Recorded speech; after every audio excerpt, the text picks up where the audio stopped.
हे एभ्रिवान नमस्कार। जानी नजानी तपाईहरु यस्तो कमन फिटनेस मिस्टेक गरिरहनु भएको हुन्छ जसले गर्दा तपाईहरुको वेट पनि लस भएको हुँदैन, बडी पनि बनिरहेको हुँदैन र साथै त्यस मिस्टेक द्वारा तपाईहरुको हेल्थमा पनि इस्यु आउन सक्छ। त्यसैले साथीहरु, वेट लस गर्नु पूर्व, जिम जानु पूर्व तपाईले यस सम्बन्धी नलेज लिन एकदम जरुरी हुन्छ। यो भिडियो त्यस्तो केही 5 कमन मिस्टेकहरुको बारेमा बनाएको छु। त्यसैले साथीहरु, तपाई भर्खरै आफ्नो फिटनेस जर्नी स्टार्ट गर्दै हुनुहुन्छ वा गर्ने सोचमा हुनुहुन्छ भने फर्स्टमा यो भिडियो हेर्नु होला ताकि तपाईको फिटनेस जर्नी अझ सजिलो होस्। So number 1 mistake is doing too much exercise and only doing cardio. धेरै जसोको सोच के हुन्छ भने ज्यादा मात्रामा एक्सरसाइज गर्यो भने रिजल्ट पनि ज्यादा र छिटो हुन्छ। बट फिटनेस जर्नीमा दिन 1 गुना रात 4 गुना जस्तो हुँदैन। यो त सानो सानो स्टेप मिलेर बनेको एउटा ठुलो जम्प जस्तै हो। एक्सरसाइज गर्नु भनेको बडीलाई टर्चर गर्नु जस्तै हो। यो बुझ्नुस् कि आवश्यकता भन्दा ज्यादा एक्सरसाइजले चाँडो रिजल्ट दिन सक्दैन। त्यसैले आवश्यक एक्सरसाइज गरे पनि फिटनेस गोल अचिभ गर्न सकिन्छ। त्यसैगरी एक्सरसाइजलाई 2 टाइप्समा क्याटेगोराइज गर्न सकिन्छ, कार्डियो ट्रेनिङ र रेसिस्टेन्ट ट्रेनिङ वा स्ट्रेन्थ ट्रेनिङ। कार्डियोमा के पर्छ भने running, swimming, skipping, all sports etcetera पर्दछ र रेसिस्टेन्ट ट्रेनिङमा के पर्छ भने gymming, yoga, free body training आदि पर्दछ।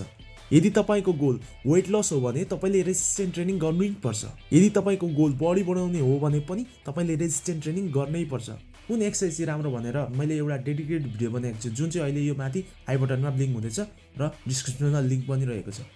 Number 2 mistake, skip regular meals and not eating enough protein. Weight घटाउने चक्करमा प्लिज खानालाई स्किप नगर्नु होला। धेरैको डाइटिङ प्रति कन्सेप्ट के हुन्छ भने डाइटिङ भनेको खाना नखानु हो। यो एउटा ठुलो मिसकन्सेप्ट मात्र हो। डाइटिङ भनेको हेल्दी खानालाई मिलाएर खानु हो। कसरी मिलाएर खाने? सपोज कि कुनै व्यक्तिलाई उसको दिनभरिको कार्य गर्न जम्मा 2000 क्यालोरी आवश्यक पर्दछ। त्यो उसको मेन्टेनेन्स क्यालोरी हो। मेन्टेनेन्स क्यालोरी मान्छे अनुसार फरक हुन्छ। यदि उसले दिनभरिमा 2200 क्यालोरी खायो भने त्यो दिन उसको वेट गेन हुन्छ र यदि उसले त्यो दिन 1800 क्यालोरी बराबरको खाना खायो भने त्यो दिन उसको वेट लस हुन्छ। Junk food, packet food, cold drinks एक्स्ट्राबाट हामी ज्यादा मात्रामा क्यालोरी प्राप्त गर्छौँ। त्यसैले हामीले के गर्नुपर्दछ? घरमै बनेका खानेकुराहरू खानु पर्दछ। अझ धेरै भेजिटेबलमा अझ धेरै मात्रामा फाइबर हुने हुनाले वेट लसको लागि भेजिटेबल धेरै नै उपयुक्त हुन्छ। र हामीले अर्को के कुरा गर्न सक्छौँ भने जङ्क फुडलाई फलफुलसँग रिप्लेस गर्न सकिन्छ। यी सबैसँगै तपाईले प्रोटिन खाना छुटाउनु भयो भने तपाईको बडी बन्दैन, तपाईको वेट लस पनि हुँदैन। प्रोटिन भनेको प्रोटिन पाउडर होइन, प्रोटिन भनेको साधारण प्रोटिन जस्तै कि nonveg, egg, milk, paneer, dry fruits, soya chunks यस्तै हाम्रै किचनमा एभाइलेबल साधारण खालको प्रोटिनहरू हुन्। तपाईँ दिनमा जति पटक पनि खाना खानुहुन्छ त्यो खानामा तपाईले थोरै भए पनि प्रोटिन समावेश गर्नै पर्ने हुन्छ। र यदि धेरै प्रोटिन खानाले तपाईको किडनीलाई थोरै असर गर्न सक्छ यदि तपाईले पर्याप्त मात्रामा पानी पिउनु भएन भने। यो याद राख्नुस् कि वाटर इज इम्पोर्टेन्ट। सो कति लिटर पानी पिउने? जबसम्म तपाईको मूत्र गोल्डनबाट व्हाइट हुँदैन तबसम्म। व्हाइटको मतलब त्यस्तो खालको व्हाइट होइन, transparent white. Number 3 mistake is you don't get enough sleep.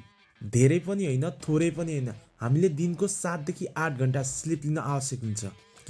किनकि जब हामी सुत्छौँ तब फुल बडी रिकभर हुन थाल्छ। कस्तो खालको रिकभर? जब रेसिस्टेन्ट ट्रेनिङ गर्दा, वेट लिफ्ट गर्दा हाम्रो बडीमा रहेको टिस्युको माइक्रो टिस्युहरू फाट्छ वा ड्यामेज हुन्छ। त्यसलाई बडीले हामी निदाएको बेला रिपेयर गर्ने गर्दछ, जसमा 2वटा चिजहरू हुन्छन्। फ्युचरमा त्यो लोडभन्दा ज्यादा लोड उठाउनको लागि बडीले टिस्युहरूलाई अझ धेरै स्ट्रङ र अझ धेरै ठुलो बनाउँदछ, जसले गर्दा तपाईको मसल्सहरू डेभलप हुन्छ। र अर्को, रिपेयर गर्ने क्रममा बडीले सामान्यभन्दा ज्यादा मात्रामा क्यालोरी वा फ्याट बर्न गर्दछ, जसले तपाईको वेट लस गर्न मद्दत गर्दछ। यी कारणहरूले गर्दा पनि तपाईको बडीलाई 8 घण्टाको गहिरो निद्रा एकदम आवश्यक पर्दछ। सो यदि तपाईले फिटनेस जर्नी स्टार्ट गर्नु हुँदैछ भने तपाईले आफ्नो लाइफस्टाइल चेन्ज गर्नु हुँदैछ। यो जर्नी 1-2 दिनको टुर जस्तो होइन कि 2-4 दिन गयो फर्किहाल्यो। तपाईले लाइफ टाइमको लागि टिकट लिए जस्तो हो। 2-4 दिन गर्छु, बडी सडी बनाउँछु, वेट घटाउँछु अनि छोडिदिन्छु, यसलाई लाइफको एउटा पार्ट बनाउनु पर्दछ, आफ्नो रेगुलर हेबिट बनाउनु पर्दछ। अब मात्र तपाईको बडी सधैँभरि मेन्टेन भइरहन्छ।